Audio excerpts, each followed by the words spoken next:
Welcome back mga ka-rewinder sa ating channel. Ito po, nag-rewind na po ako nito, yung electric motor. So bali 80% na po ito, malapit na po itong matapos.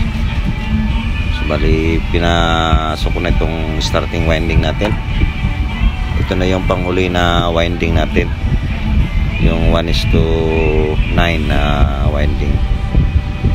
So kung nakita niyan mga ka-rewinder, dandahan ko pong ipinasok yan para maayos yung pagkalapat ng magnetic wire sa slots nya. So ganito lang po tayo magre-rewind. Ginagamitan ko lang po yan ng stick na bamboo, para pang straight ng pang tweed sa magnetic wire.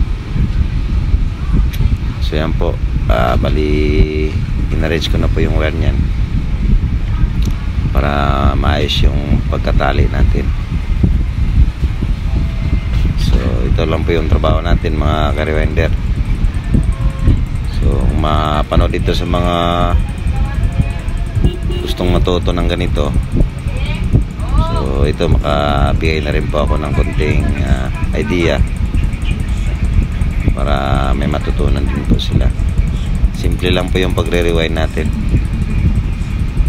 Yan. Ginamitan ko na po ng martilyo yan na rubber, o yung pang rewind talaga na martilyo. Hindi po yan bakal mga ka-rewinder, plastic po yan tsaka rubber. Yan, pinupukpok ko na po yung wire na yan para maging maayos at hindi sasayad yung rotor dyan. So yan, pinatabi ko sa para hindi matamaan ng rotor. So yan po mga ka-rewinder, yung ating kunting kaalaman sa pagre-rewind. So dito lang po yan sa shop namin, guys, mga ka-rewinder. Yan, ay pasok na lahat. So ngayon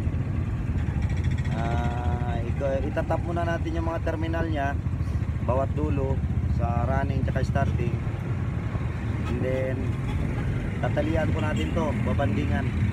So sa next video ko po, papakita ko sa inyo paano mag tap ng terminal nya, tapos yung pagtatali na, pagbabanding. So medyo mababa kasi yung video guys pag ipagpatuloy natin. So yan lang po, maraming salamat.